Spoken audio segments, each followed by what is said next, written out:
I would just like to, re-welcome everybody. This is the Regina International Film Festival and Awards, and like she said, this is the first one. Over the next 2 days, there'll be 30 plus films appearing here that are both international, national, and local. I'm Andrew Perry, and this is...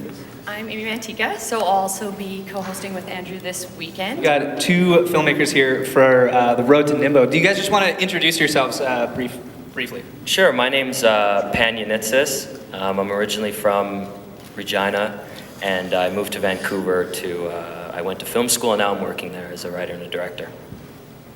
My name is Izaiah Kane, and I'm originally from Saskatoon, and I moved to Vancouver and the same film school. That's where I met this guy, and now I primarily work in the camera department and all over the place in Vancouver. So maybe we'll get started and we'll talk a bit about the story behind Road to Ningbo. It sounds like there was a concept and then it fleshed out further into a script. So just tell us a little bit about that process. Yeah, sure.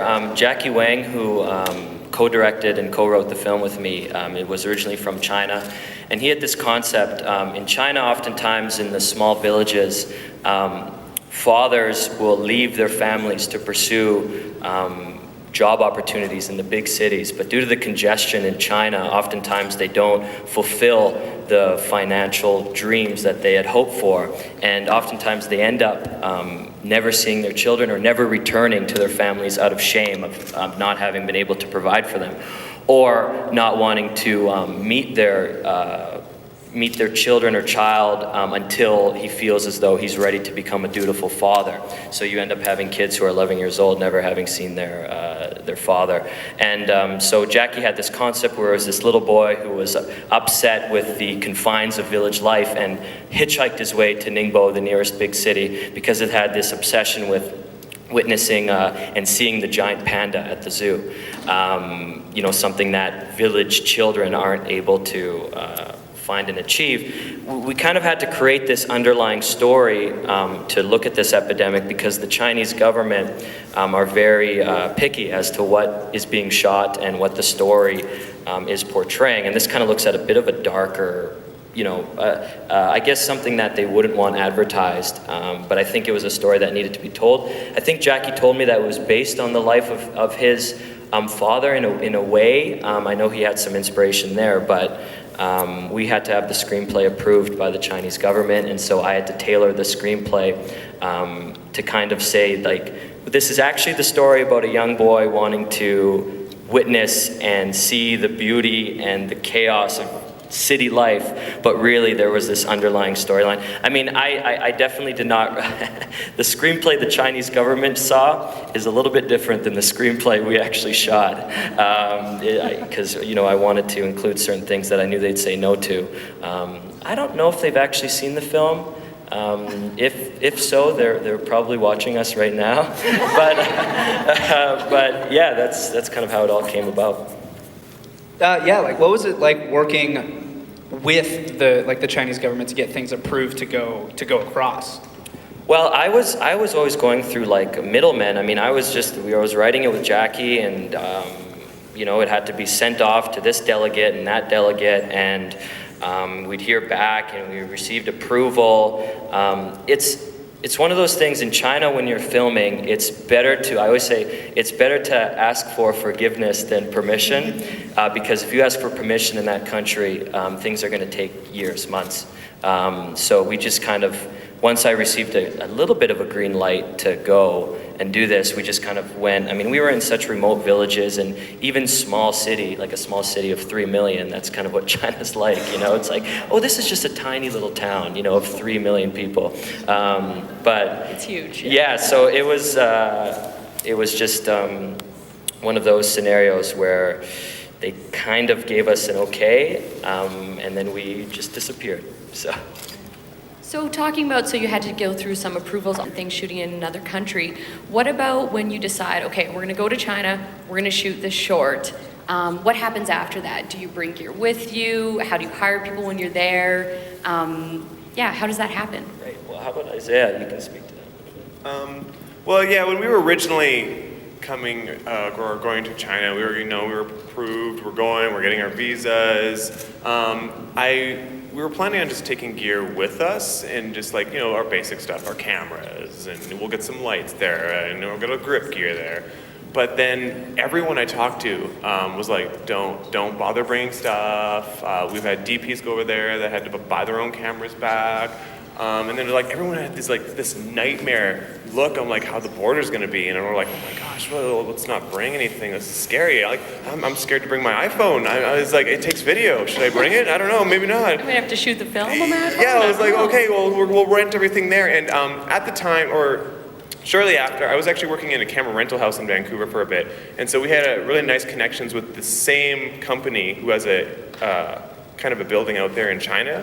And so we got to stay in really tight communication with those guys and able to like rent our gear really easily. And a guy named Anson who speaks fluent English and helped us out get our gear.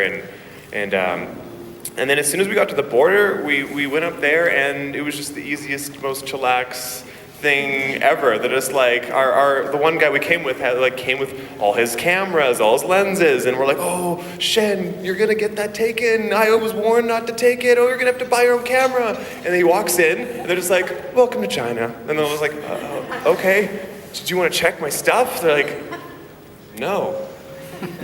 Go enjoy your filming. I don't know, go crazy. Like they know what you're doing, and they're just like, yeah. So, no, they're really awesome. It was really easy. But in the long run, it's always nice to just rent the gear there.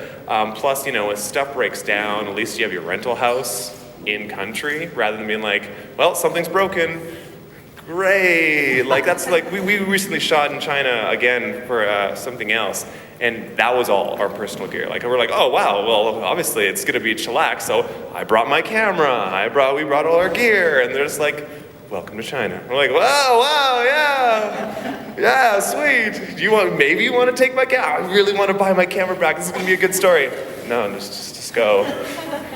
Great Wall's over there, go. I'm like, okay. So yeah, and it's not as scary. It's like the country's changing. It's really evolving. It's the opening the doors. Like the day we left China for the first time, they announced that they were like opening up Facebook to foreigners and stuff. We're like, we were 1 day short of being able to check our Facebook. Curses. But no, it's an evolving country. It really wasn't that bad, but it was nice to just have gear there. What was it like to shoot in China? Like the whole process of like the entire movie is in Mandarin. And so like what was that like for you guys being, you know, Canadian and English speaking? Yeah, I mean, Izaiah and I collectively know about, 20 phrases in Mandarin. That's pretty good. Yeah, which is not bad. You can get by. You can get to the bathroom. Yeah, exactly. Yeah, barely. But the crazy thing is half of our crew was from China and did not speak English. And none of our actors spoke English, not a word. I mean, I don't think I heard hello from them. I mean, they were... so having co-directed with Jackie, who spoke Mandarin, our co-cinematographer Shen Lin was from China as well. He spoke some English as well. And so that really helped us out in navigating that country. I mean, my family's from Greece. I mean, I've been all throughout Europe, but you're never as foreign as you are in China. I mean, there is no kind of knowing the language. There are like 40 dialects, and you can say hello in like 10 different ways depending on which province you're in. And so it was very interesting directing actors who literally had no idea what I was saying. So I would be talking to Jackie, who would then talk to the actors, and then the actors would talk back to Jackie, who would then talk back to me. And of course, the lead of our show is 10 years old, so working with children as it is difficult. So he's running around, going crazy, so excited. It's his like first big film. Blah, blah, blah, blah. So it's like, I remember like the word I learned was like "gola," which means come here. Like that's all I said. I was just like, that was the word I used on a regular basis. Please come here. But it was China. It's one of those places where people always think, China, they have such a stranglehold on what's being shot, what's being seen, who's doing what. But it's such a big country that you can get lost there, and that's exactly what we did. We were at a 10-man crew. Our gear wasn't by any means unassuming. I think our lens was like this big. And so we weren't like very, undercover or anything like that. But again, I mean, it's just like Izaiah's saying is they unless we didn't cause any issues, we were really, you know, our sets were very locked down. There was a time where we did have to, you know, we did have some connections as well in the cities we were shooting. We were have at some points police would close down roads for us briefly. So we had some connections in that standpoint. But it was a fantastic country to shoot in. People were so accommodating. There's a weird sense of like celebrity there. If you're Caucasian or Canadian specifically, is like Izaiah, and especially like, you know, Izaiah, like when I was there, I have this like big beard, you know what I mean? I'm Greek looking, you know, I could be from the Middle East when I'm over there. But Izaiah and Jamie are like these like, you know, blonde and, you know, brown haired, like, you know, like porcelain, you know. Yeah. He looked like he was a rock star. So they just come up to you and it's like, selfie. And it's like, what just happened? The best would be like, they would come up and they'd be like, hold my baby. Or like, they would come to their baby and they'd be like, you're like, whoa, whoa. And then like, Jamie, our sound guy, was like, he's like, I don't want to hold your baby. I don't want it. And then I'm like, yes, I want to hold your baby. And I would be like, yeah. I would like, yeah. And they're just like, yay. And everyone's like gathering around. Like, I soaked it in. I loved it, honestly. I was like, oh, stop it. Oh, okay. Who wants autographs? It's like, no, yeah, you definitely stand out. And like you said, like, we had a small, I might as well do this. We had a small, tiny crew of, like he said, like 10 people. But no matter what, you could always find us, because number one, we tower over everyone. Like, and then on top of that, yeah, the tallest guy in the crew has a camera the size of like a bazooka, and I'm standing there like this, and then just like everyone's like walking underneath him. And so like we would eventually get like crowds like of people. Like we were, I don't know, like the one town we were shooting downtown, our downtown scene. It was supposed to be chaotic and messy and stuff. We were shooting him jump off like this the back of the vehicle. He's finally arrived in the city, and then we turned around and there is like a mosh pit of just people, and they're all just staring, and like 500 people. And then so Pan's just like, oh, we can use this. We need to be in a busy city. Okay, everyone, start walking around, start dispersing. This is a busy city. Extras right there on the screen. Right on, like And I just, you know, it was so funny. Like I told Jackie, because they were terrified of being in front of the camera. Like it was like, here's the camera, and here's like a force field, and everyone's standing. This is, you know, like 400 people is not, like, I'm not trying to like over exaggerate. That was how many people. We have photos of it. It's bizarre.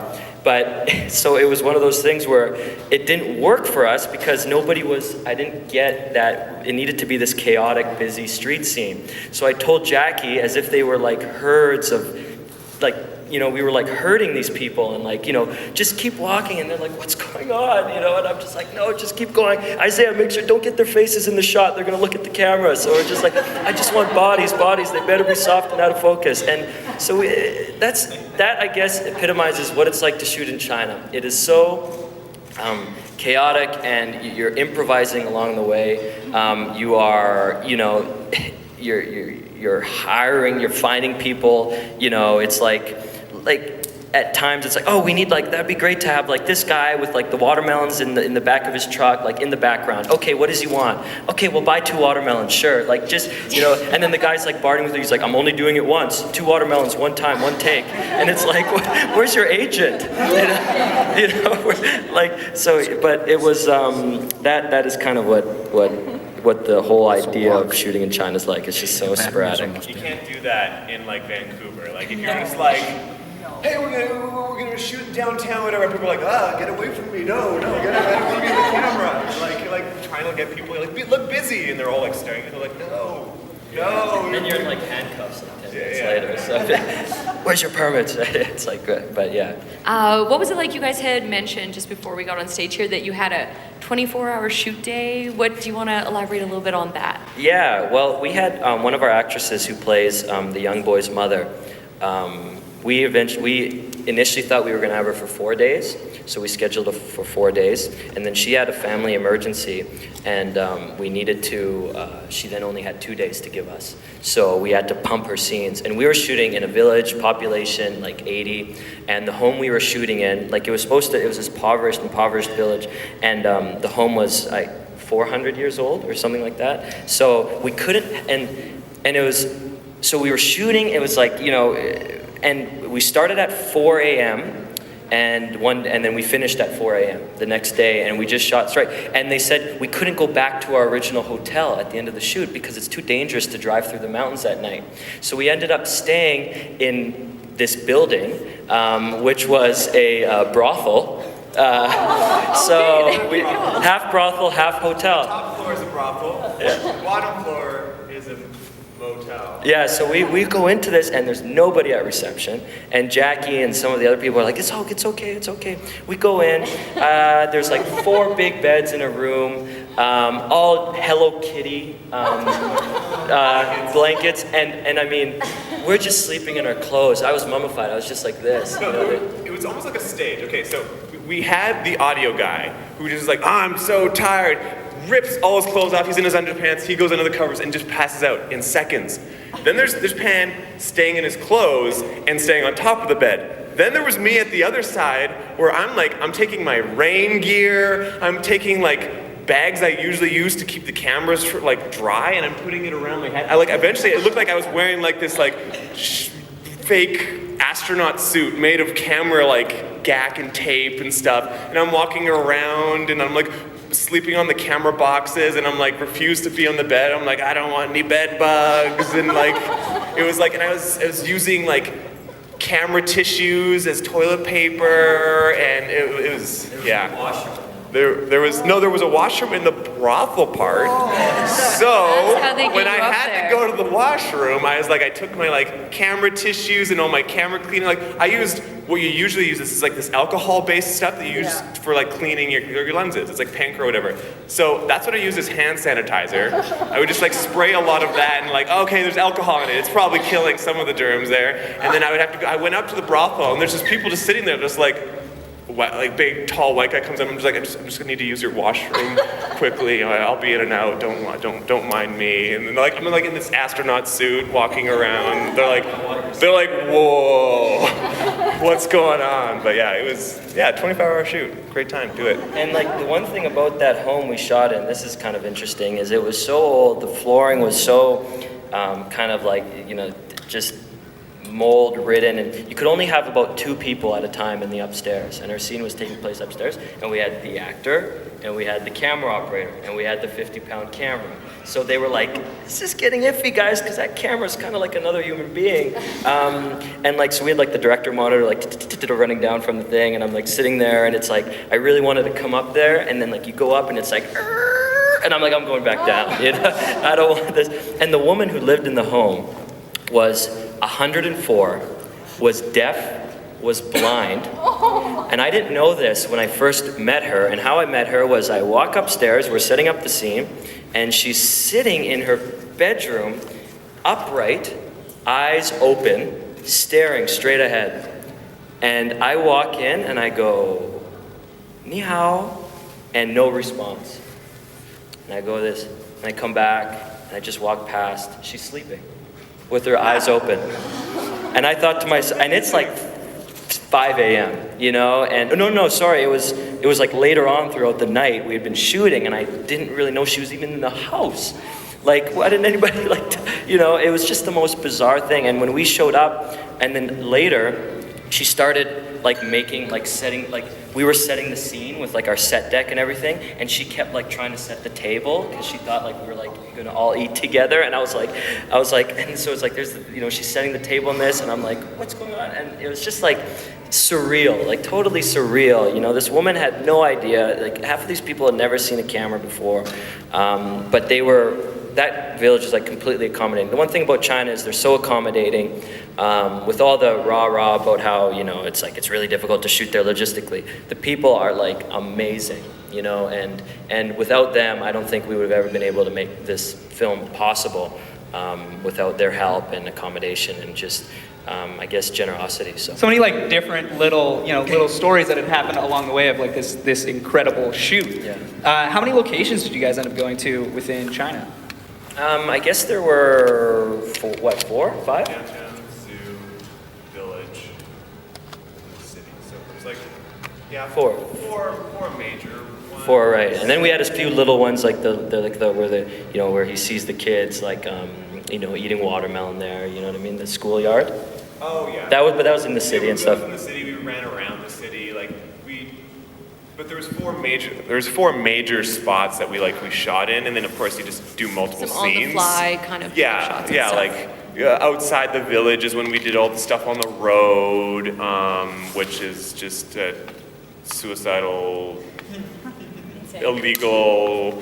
You couldn't do the kind of shooting we did on the road there. Like we were literally, what do they even call those 3-wheeled little buggy things? Yeah, it's like a bubble. It's like a motorcycle. It's like motorcycle with the back of a truck. Yes, I jimmied and on, and so we had 2 of those, and actors were all just shoved in the back of one, just driving down the highway, and then myself, my focus puller, and the audio guy were shoved in the back of another one, and the budget was okay. I had 2 zoom lenses, and so I had these big heavy Alara zooms.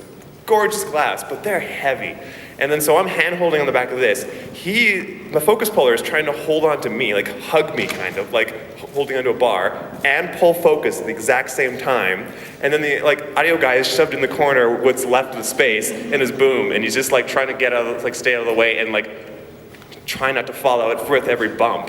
And then so at one time we take this turn, and we're dipping over, and my focus puller is starting to fall out of the vehicle, and I'm grabbing him, holding this camera, and we're ah! And the actors are watching us, and they're oh! It was wow, yeah, you really could not do that anywhere else, because that's... How do you go back to normal filmmaking now, you know? It's sometimes boring. I'll be on set of these other shows when I'm just not doing our own stuff, or I'm just working on another set just as a camera assistant, and I'm just they're all right, this is the scene where we're gonna light the Christmas tree. We're gonna prep it for 3 hours. You're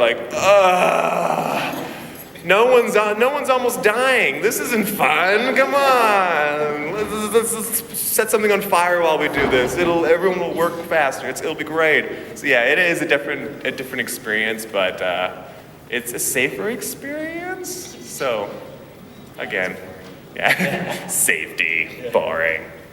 Well, you guys had also mentioned that you just shot another project in China, or it sounds like it's a place you want to maybe do a couple more projects, or what's the plan?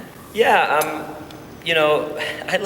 Izaiah and I mean, we've shot, or at least for myself, I don't think I've shot a project in English for, at least I guess the last 4 films I've done have been 2 in Greek, 2 in Mandarin. I don't know, it's not so much China as it is, we love putting ourselves in places that are so extremely different from our norm. I mean, we shoot, on the regular basis in Vancouver. We're shooting another film in October in Vancouver. But there's something special about the improvisational kind of add-on that comes with shooting in some of these places, and it kind of brings out your best filmmaking in a way, because like Izaiah is saying, you're sitting there for and when I was just starting out, I worked in the camera department as well. I worked as a boom operator. I worked in the production office, and it was all these films where it's you're taking 4 hours to prep something that's it's these Lifetime Sci-Fi Network films. You know what I mean? And I'm not.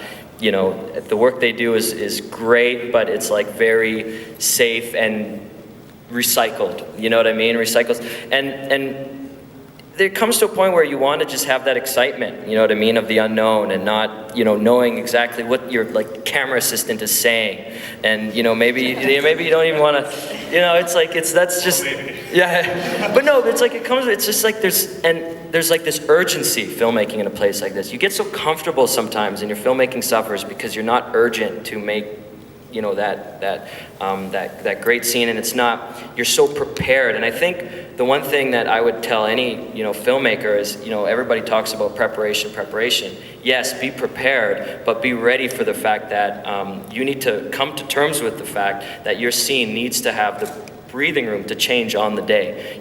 And this film just changed, you know? I mean, Jackie and I were like writing, I was like, okay, write this in English. She's like, they would never say that. Let me rewrite it in Mandarin. I was like, well, what can you, and then there were times where I didn't, you know, we'd write it and then I wouldn't even know what Jackie just wrote, and we'd like feed it to the actor and the actor would be like, okay. And then he'd improvise. I mean, I didn't know what my actors were really saying until post-production, you know? And so I'd get in post-production and then they'd, you know, and then it'd be translated back and I'd be like, oh, okay, yeah, that was different, but works. But yeah, we love shooting in Izaiah shot in the Dominican Republic. I mean, we love shooting in so many different places, and we just were in China shooting a travel documentary series. We traveled we went from north to south across the entire country, about 3,000 or 3,500 miles overland. So that was even more extreme than what we had done before. But we just love. I think it's important to, all these guys think, there's like photos of us like pushing our car up like a friggin' thing. I mean, I've almost killed these guys, but it's like, it's also made us a much tighter, and the trust between the crew is incredible. So when we come back, in about a year, we're shooting, at least my directorial debut for a feature film, but of course Isaiah's gonna work on it, and Jamie, and we're shooting in Vancouver, and it's gonna be a super ambitious shoot, and I just trust these guys because we've been in these situations, whether it be a short film or a series, that you've really had to, like Izaiah, I mean, when we were just there, Izaiah was shooting out the back of a truck and I have a seatbelt like wrapped around him. I mean, I let go. I mean, he's gone. So it's like, for him to trust me that way is so important. This is the way we make films, is not some kind of like dictatorship, I'm the director, I'm the cinematographer, and Well, I say that a couple. Yeah. But we really preach this like completely transparent. Our sound designer knows exactly what I know, and it's so important that he knows what the scene is. Oftentimes when you work on these movie of the weeks, $3 million budgets, whatever, I mean, sometimes like the camera crew don't even know what the screenplay is, you know what I mean? They're more concerned about, is it raining or not? Do we have to tarp the cameras or not? But like, it's so important to me that the sound designer, everyone is so invested. And Jamie and Izaiah and our entire crew that worked on this film really, physically, emotionally put themselves through a lot. And that's kind of what Izaiah and I expect of our crew and of ourselves.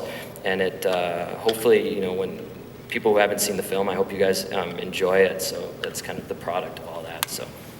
Yeah, so like after all of this improvisational things that have happened, from the start to the finish, how do you feel about the end product of everything? No, I mean, we're really happy with it, and I think that it was a really weird, kind of delicate story. I mean, I really made that film, we made that film for American audiences.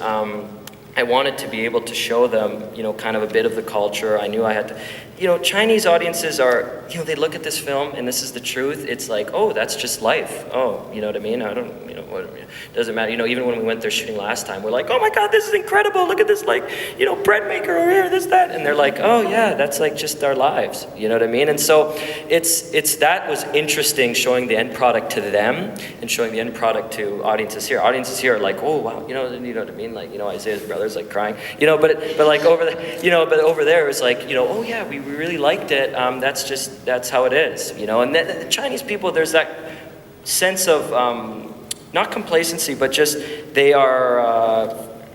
had such a vast history and so much change and evolution, and through the dynasties and all this, that history is so kind of not irrelevant, but there is an irrelevance to it. They just are so like, oh, well, that happened, and we got to keep going forward because something in 10 years is going to happen. We're going to change in another 10 years. There's going to be another revolution. Oh, government, this, and they're very, I don't know, it's a very bizarre thing. They don't look at life the way we do, where it's like, like revolution and trauma and danger and all this is so prevalent in our media, and how like it's what drives filmmakers, you know what I mean? If there was no tension in life or dispute or anything, I mean, I'd be out of a job, you know what I mean? People ask me, what do you think about, saving world hunger? I'm like, yes, I hope we do. I hope there's no more violence or anything. But like, holy crap, then I'm gonna, I need to find something else to do, because like my job is to like portray something. It's just the truth, you know what I mean? And so with the Chinese people are just so, they don't look at life that way. They just know that they're forward thinkers. We think in the past. We want to bring up stuff that happened like 2 months ago, and we want to go make period pieces that took place in like 1975. We want to talk about like the Boston mobster Whitey Bulger. You know what I mean? And there's Johnny Depp, and we want to bring that stuff up. The Chinese are like very much like we're proud of our history, but the government does a good job of just saying, we shot in, oh God, I hope the government's not watching this, but we shot in Tiananmen Square without... Or did we? Or did we? Oh, I don't know. We can neither confirm nor deny the fact of where it was shot. Yeah, so, and it was incredible to see what had happened there, but you talk to people our age, and there's this like absolute neglect of what was it. They just don't focus or really put any attention towards any of that. Whereas in American culture, it's like, let's go to camera 3, 4, 5. I want correspondent here. I want to bump this up. You know what I mean? Let's really, we just recycle. But that was, anyways, long, drawn out answer. But it's important because that was what it was like to show a final product to two different types of people. One who are saying, yeah, that's life. So what? And over here where it's like, oh my God, that's life. I get it now. You know what I mean? And so it was just, it was an interesting experience to show it to to both parties. So that was fun. So yeah, just to kind of continue on what you started saying, when you went and you made this film, what was your hope for where Road to Ningbo would play? What, did you have a specific country that you thought would take to it? Do you want to see it play at some festivals in China? Like, where's the film actually going to be screened? Yeah, the film was screened at the Festival de Cannes in France, and that was really cool. We've had a few films there, and it's just so fantastic. The audience is there, and we got some great responses from that crowd.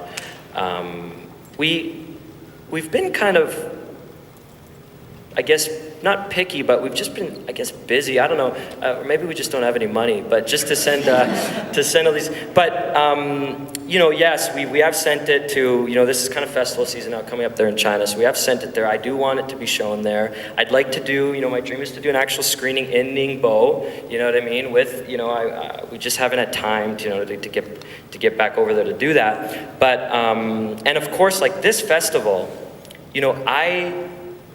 oh my God, was I ever tight on the deadline? I think I was late. But because I just thought, somebody had told me, I saw it on Facebook or something like that this was coming up and it was the inaugural festival, it was the first one. I was like, oh my God, this is very cool. Izaiah and I, both Saskatchewan filmmakers, this would be a great place to show it. And, I saw, Connexus Arts Center, what an awesome venue. And and like our film, like it's a 20-minute short film. In today's day and age, 20-minute short films online, that's really tough. You know what I mean? Our attention span is like, is it not a 3-minute cat video? You know what I mean? Or people are watching 5 things at one time. You know what I mean? It's like, okay, I gotta write this essay, Breaking Bad. You know what I mean? Here's Avengers. You know what I mean? It's like all this. So it's like, I just thought, I looked at this, I thought, okay, it's like, this is a hometown screening. Family and friends are going to be able to watch this the right way, which I think is in a theater. It's not a bang bang short film. You know what I mean? There's not it's quiet, it's understated, it's subtle. You got to be there. You know what I mean? You can't just watch it out of the corner of your eye. So we love film festivals. We just it can get expensive submitting to all of them, but we just it was like a must to be here. You know what I mean? In Regina. Are you kidding me? I was at O'Neill High School. That was where I worked as an internship with the CBC when I was a student, and that's where storytelling came from me. My mother was a theater director, and. It's surreal to be able to be talking with you guys, and after being gone for 5 years, and but we hope to, China, I want to play there. I'd love to do some more. I think Europe's really fun. This is so different for them, this type of a film, and some more in Canada. There's the Vancouver Short Film Festival coming up and all this, so we hope to share this around, and we got a few other films coming out. And Izaiah and I are always I remember telling him I just wrote a little short, a 10-piece screenplay, and I texted Izaiah and I was like, since when did we stop making short films on the weekends? You know what I mean? Like, this is like the greatest lesson, is never stop. Like, you know, Isaiah's like, oh, you know, I'm on this $5 million feature. I'm like, oh, I'm writing this feature, blah, blah, blah. But it's like, you can't take your foot off the pedal. You got to keep making these types of films. That's what I love about this. It's a short film festival. I know eventually there'll be features. I get it. You know what I mean? The first one. But it's so important to keep making movies on the weekends. You know what I mean? You have to, or else you become so comfortable. And then it's like, you know, you gotta. It's like oiling. You know, it's like oil in a vehicle. You just gotta keep the wheels going. You know, and so I love seeing how many films are here. You know what I mean, and all the content and stuff like that. And but yeah, I don't know where my train of thought is, but I'm gonna just say that. Well, thank you for sharing, because you both sound very passionate, right? And I Take think, the mic. Yeah, I think the audience can see it, can feel it, so it's nice to talk with people that feel that way about their filmmaking, essentially. And we're happy to have you home. Yes. We're happy to have you. Yeah, I hope to. I mean, we wanna. Like, I want to make movies here. You know what I mean? Like, people are like, you know, what are you gonna do in Saskatchewan? I'm like, no, there's some great talent here, and I want Izaiah and I to come back and make some movies here. I know Izaiah feels the same way. We don't want to have to get on a 15-hour flight all the time to go, you know, do this, that, the other thing. There's certain things you can't. But this is an extremely diverse, you know, people think Saskatchewan, they're like, you know, it's the prairies. You can see a dog walking for like 400 years. It's like, but like there's so, you know, I love seeing some of my ex-high school mates. You know, there's a film, The Quiet Toll, Matthias Graham. You know, we were in like in English literature together, or English at Dr. Martin LeBoldus, and it's just great. You know, he's gone to Montreal, but you know, he's shot a film here. You know, I envy that. You know what I mean? I want to like come back, write something, shoot it here, get people excited about filmmaking in this province again. You know, I always, you know, sometimes I'll like tweet at Brad Wall. You know, once in a while I'll be like, "How about those tax credits?" And you know, no response. But it's important. Like the arts, I mean, there is talent here. You can't have a film program at the U of R. You know what I mean, and not provide, you know, the jobs that are needed to. I don't want all these kids, you know, and all of us having to go away and then, you know what I mean, and then come back and here for the festival. Like, I love that we're doing this festival because it's going to get some excitement. People are going to start to understand that, you know, you're going to get some Regina-born filmmakers. You're going to get Saskatchewan talent, and it's got to come back. I mean, it's so important, and I hate it to see how it's. But often, you know, I've seen a little bit of a resurgence. I've seen some, and that's the beauty of filmmaking now, is the independent scene. You can distribute all your own work. Go get a DSLR camera. I mean, Izaiah and I are, you know, we're shooting a film in October. You know, it should be like a $300,000 shoot, and we're making it for like $1,000 because you just, you know, you find your connections. You know what I mean? You work around it. Cameras are so accessible. Filmmaking's so accessible. Get creative. You know what I mean? And that's the beauty of the time we're in now. So I hope to see more of that coming around in Saskatchewan. So. Does anyone have any questions in the audience that? Yes. How long were you guys shooting in China?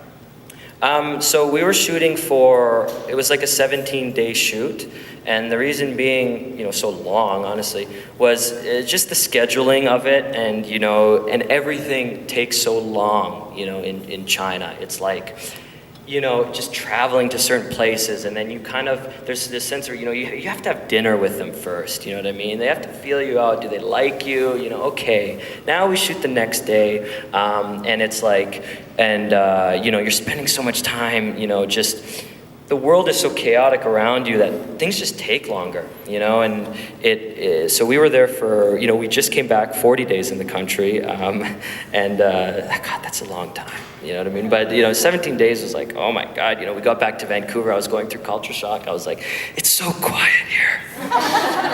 It's fresh air. What is this? You know, but yeah, we were there for, you know, it was what, like 17-day shoot, and what, were we there for a month? Well, like yeah, when we shot this short, we were there for like a solid month. Like, there was a kind of like prep while we were there. I went to Beijing to do the camera prep. You guys were doing some location scouting while I was away. That was a nightmare day. I think that's I can single-handedly say one of the worst days of my life was when I was in Beijing alone, doing a camera, a grip, a lighting, and dropped on me last minute, an audio prep. So I sat there for just, it was 16 hours straight, and like the thing is, they don't have like an hour limit with like people there, so like these poor prep techs of this rental house had to be with me for the full 16 hours. And like the translating was mind-blowing. Like, so it's me, and then like these guys who can't speak a word of English, except their one dude who's from Korea knows a little bit of English. So first I have to talk to him in English. Then he in his brain has to take English to Korean, and then take Korean in his brain and go to Mandarin and talk to these guys. So I'm like, okay, I'm opening the kit. I'm like, oh, okay, I need the focus knob or the focus discs for the follow focus. He's like, okay. Okay, they go in the back. And they bring out like a light. And I'm like, no, that's not what I needed a small disc. And I'm like going on the whiteboard and I'm drawing things. And they're all like, they're just scratching their head. They're like, oh, we want to go home. It's a day. Or like they're so scared. And then on top of that, it's a different country. Like Toronto and Vancouver call pieces of equipment different names. So then overseas, way different names. Like I'm like, okay, I need a speed crank for the camera. Okay, translate. They go in, they bring something completely different out, some cables, and I'm like, no, speed crank, whatever. And like by hour 10, they just let me in the back room, and I just went and I like, that. And I need that. And I was like, we didn't even talk, we just did this. Buppity, talked with all our hands, and I pointed at stuff, and like that's how we did everything. Like it was. I wish we could have made that into it could have been a great film. Yeah, behind the scenes. Behind the scenes. Oh yeah, it was been like the Apocalypse Now documentary. It was like Into Darkness. They'd been like into Beijing. We're like losing our minds. Because Izaiah would be like, running around like trying to translate, and meanwhile you'd intercut to what was happening with me. You know what I mean? And I'd be like, I'd have my water there, and just, I don't like that grass. Let's move on to the next one. Let's get in the, but it's just like it was incredible to hear what the experience he had, because going there, it's just like, oh, it's a camera prep. I mean, it's gonna suck kind of, but it's gonna be okay. Meanwhile he's like, but you did stay in the nicest hotel room. Oh yeah. It was mind blowing. Okay, so the beds there, like where we were staying, are basically, Imagine this stage is now your bed. Well, enjoy your sleep. Like that is what you're sleeping on. It's like, and when I first got there, it's like I'm like, oh gosh, I have a memory foam from IKEA. Like, what's going on? I can't do this. And I'm like, I'm taking my blanket that keeps you warm and using that as my mattress. And I'm like, okay, there you go. I'm gonna lay on the blanket. But the thing is, I think it just makes the whole country more efficient, because I would get a minimum 6 hours of sleep, and I'd wake up and I'm like, you don't want to like lay in bed and be like, I'm gonna look at some photos and stuff. It's gonna be great. You're like, all right, let's do everything today. Like I'm done with sleep. I don't want to be in this bed no more. It's like I'm not Netflixing for 2 hours. I'm just getting up and I'm doing work. It's like, but my back, honestly, it felt great by the end. But yes, sorry. Back to what this thing was. In Beijing, I was with the producers, and it was great because they're just like, okay, we're gonna stay at this here hotel. I'm like, okay, whatever, okay, sweet. It's like, okay, this is gonna be your room. It's like, okay, sweet, thank you. I'm like, great. I was just was traveling all day, and I go into my room. It's bigger than my house back in Vancouver, and I look over, and I see the bed, and I just walk over, and I just push it, and my hand sinks into it, and I'm like, oh. No, there's even 2 pillows. I was like, oh my gosh. I was like, okay. And they come to my door. They're like, yo, Izaiah, we're gonna go to the Beijing clubs. Are you coming? I'm like, no, I'm sleeping, and I'm gonna love every second of it. I just crawled and I just fell asleep instantly, and it was awesome. I was like, the moral of the story is hang out with the producers. Yeah, and then you get all the good stuff. We have to kind of stay in a 5-star hotel with the fridges for the water. But you guys are good, and what is that, half a star? That's perfect. That's all you need right there. That's all you need. Bed. 5 cocktails. But yeah, that was a really nice bed. I still think of that bed sometimes. I'm just like, it was mind blowing. I'm just going on off about a bed. I'm like, what film? Screw the film. That bed. Go get that bed. Yeah. Okay, so now that we know more about Chinese beds, right? That's good. It's important, right? It's important. Does anyone else have any other questions? Okay, this was quick. This was like, what month were we there? We shot all of September, so it was basically the month of September we were there. Right. And I remember, like, I had a full schedule of shoots and stuff for September, and like a month before, Pan comes up to me, he's like, hey, you want to work camera and light stuff in a month? I'm like, oh, I'm kind of booked up in China. I'm like, wait, what? I'm like, yeah. Want to do a short in China? I'm like, that's in a month. So it's like, it was really, yeah, like post-production was the longest part because it's like, everything's like volunteer, pro bono. Like we had nice gear, but no one was making a cent off of it. We're just like, yeah. So it was like, yeah, it was a month before. Well, like a month and a half, because it takes like a month to get your visa. So yeah, so like a month and a half of pre-production while still working your job / while Pan was doing all this rewriting, like cause like from the original concept, to me doing shot listing like on weekends, and then then it was like when we landed in China, and like I remember Pan's big quote of the whole trip was that as soon as we landed, he's like, okay, we got a script and we're in China. Let's do it. And I'm like, okay, here we go. And then, so then we shot for a month. Like, it was a little overkill for like a month being in China for that short. Like, yeah, but we'd like, again, we'd had that one 24-hour day. But then like every other day was like, we were just certain locations for only like really 6 hours, like very small. Usually you have your 12-hour like camera days. And we wouldn't be doing that often because we'd just be shooting during the day. We didn't have a first AD. We didn't have a first AD. We had like... We saw like the previous film guys who were here, right? They had the first AD there, and I was like, oh God, we're gonna look stupid. We don't have a first AD. But because we all wear so many multiple hats. Like I guess I was the first AD. In terms of like creating our one-line schedule. I had my like iPad thing. I was like, you know what I mean? And but it was that. It's like just throw the production schedule out the window. I mean, it's just just go. I mean, I always Jamie, our sound designer, would always ask me like, okay, do we have this and like what's gonna happen like in like a week? You know what I mean? Where are we in a week? I'm like, I don't know, dude.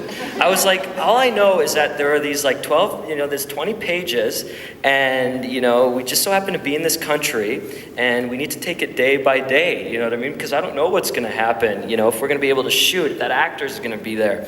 You know what I mean? And so it was a very bizarre schedule, and I wish we would have had a first AD.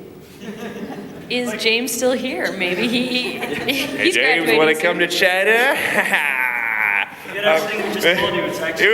was a phenomenal experience. Beds are nice. I guess to elaborate on the whole 6-hour camera days, that seems like a blast. You're like, well, that's 6 hours. That's an easy shoot. Yeah, I guess there was the multiple hats thing. So yeah, we would probably be realistically doing like 18-hour days, but we're like, we'd shoot and then come back to wherever we were like weird roach place we were staying, and like I would be uploading footage and doing basic coloring and on this like tiny laptop, and I had like the privilege of shooting on like the Red Epic while out there, so like great camera, love it, but the footage was huge. So I'm sitting there on this tiny like MacBook I'm fanning the whole time so it doesn't light on fire, and then Pan would be back at the room like scheduling the next day. So it's like, realistically it was always like at least a 12 to 18-hour day, but then we would like be shooting for a good solid 6 to 10 every single day, and that was a 24-hour day, right? Yeah. That was the 24-hour day when we were trying to do that prop on the day. Everything else, there wasn't most of the stuff was just stuff you find in China, for props, but it was like that one item that we needed a props department to figure out. So yeah, that was. So that was the fun. photo it's featured in the film. It looks great. It has very significant meaning. How did you get it printed?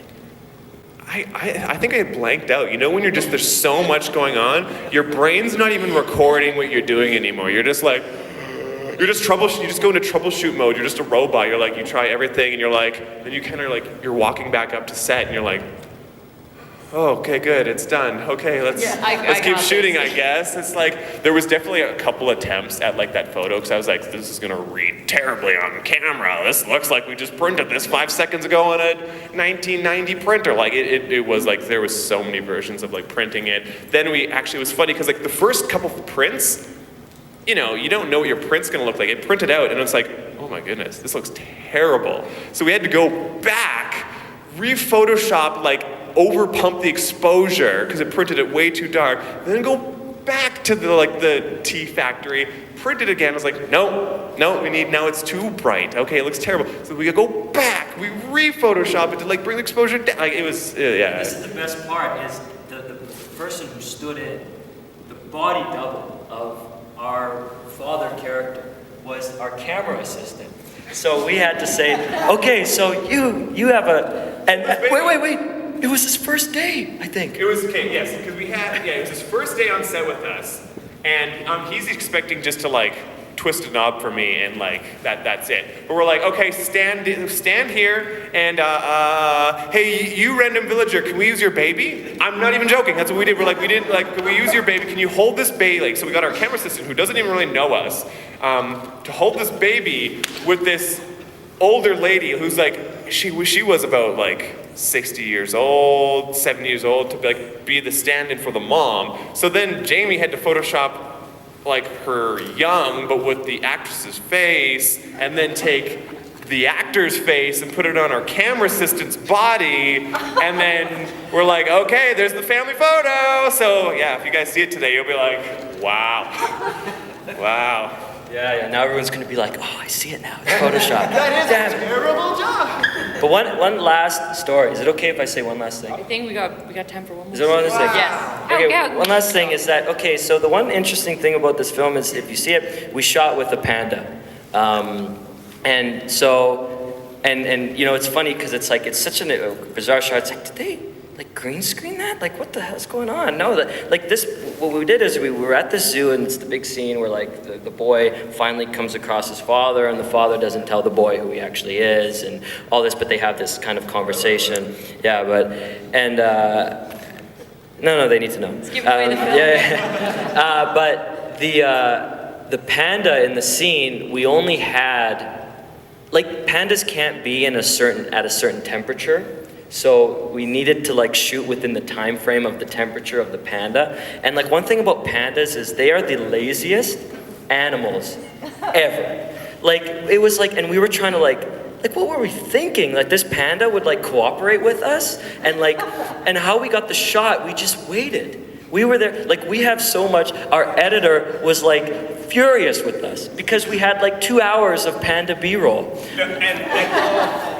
And not only that, like, we didn't warn him that I filled up a full 128 gigabyte card of 5K footage of pandas. Because like, to me, I'm like, oh, we're shooting pandas. Yeah. More slow motion. I'm shooting pandas in slow-mo, even though they're moving at 1 mile an hour.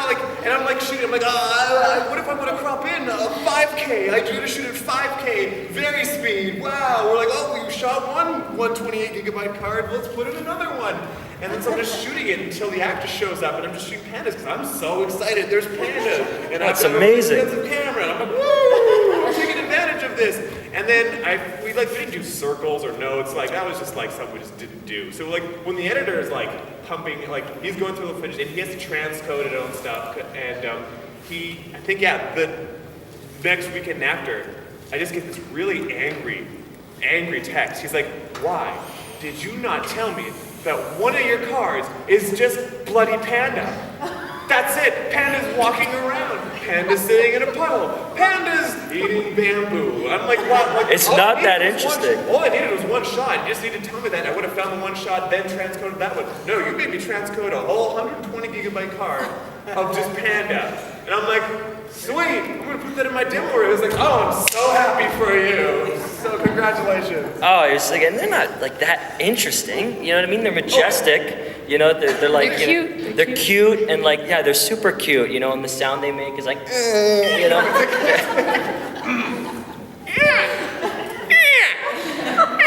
That's how they sound. And our sound designer's like losing his mind because we're in a zoo. So we're trying to get this poignant, like quiet scene. And you hear like a lion roaring, a freaking whatever zoo wham wham bird is over there. Peacocks that run around like, it just You could just hear it. And he's like, what's going on? And, but that was like, I mean, I'd never seen a panda before. And we were like, the zookeeper was like, they're so protective of these animals. It's incredible. Like they were like, no, you have 20 minutes. The second that thermometer hits like 26 degrees, it's going back inside. You know what I mean? And we're like, oh my God, and our actor's late. And it's like, you know, and he's having trouble with the dialogue. I'm like, you don't understand. This thing. We need it. You know what I mean? Like it is literally dying right now. Yeah, you have it, you know, but it was like that was so bizarre, and like we were like, I don't know what we were thinking. You know, I was asking the zookeeper, I was like, well, can I get in there with it? You know what I mean? And what did I expect to do? Like have like a piece of bamboo and like coming over? It's like, okay, so here's your mark, and you know what I mean? If you could just stay there, and it's like tumbling, you know what I mean? And we have like shots of like where we can't use it because it would steal the scene away from the actors. You have like the actors like having this like the climactic discussion of the film, and behind it is this panda like rolling around, like, and then like these things are like, they're drunk, is what they are. You know, they're drunk. They're just like, you know, it's like, or maybe no, I guess because they eat so much. I mean, it's like they're high. You know, they're like, you know, just life is awesome, man. Just tumbling around, and like, God, it did ever not work for the camera. It did. Eventually, like when we got the shot, when it like, you'll see it in the movie, when it like perfectly crosses frame, we're like, drop the camera. I'm going back to Canada. This is done. But the zookeeper was like over my shoulder too while I'm operating too, and he's saying like, oh, you can't use that, because like we got this one shot of it climbing up the rock. We're like, oh, of the 2 hours of shooting this panda. I'm like, really? He's climbing up this rock. I'm like, oh yeah, he looks so cute. He looks so cute. Oh, slow motion, it's so cute. And he'll go to the top of this rock, and he looks majestic, and then just starts like whizzing everywhere. We're like, no! But we're laughing because we're really mature. And like the zookeeper's like, you can't use that shot. We're like, I know, but I just want to let you know this is in super slow-mo. This is gonna look hilarious. Can you delete it? I'm like, no, we can't delete stuff off this camera. It's a red. And like sometimes when I'm like a bad mood, I'll just go back and I'll see a panda, this majestic animal, like whizzing on top of this cool rock. And I think I shot it at 200 frames. Yeah. You gotta get that stuff. Yeah, anyways, I wanted to share that story because that's like never gonna happen again to us. Like ever. You know, like if someone's like, I got this great feature, you know what I mean? It's got this panda. No, I'm not doing it. You only have 20 minutes with the damn thing. You know what I mean? We wouldn't have to. We have so much footage of panda, we could buy like, we got, what resolution you need it in? Oh, you only needed 4K? Yeah, we shot at 10K, we'll just down-res it, it's done. You need it on a rock, you need it eating bamboo, you need it like peeing. We got it all. Yeah, but yeah, that was, a lot of things happened in this film, I'm thinking back. Anyways. And now you have panda insert shots forever. So oh, yes. there you go. If anyone needs panda shots, they're calling you. For $19.95, you can have yours too. They're going to be available Isaiah, later show them the today. pamphlet. That's really why they came to the festival. So much B-roll. Oh, yes. I think that's all the time that we have. Yeah. So thank you guys so much for being a part of this. Your guys' film will be screening tonight, I believe, as part of the screening, and those start at 4 o'clock. Thank you very much. Yes. Thank you guys so much for coming out.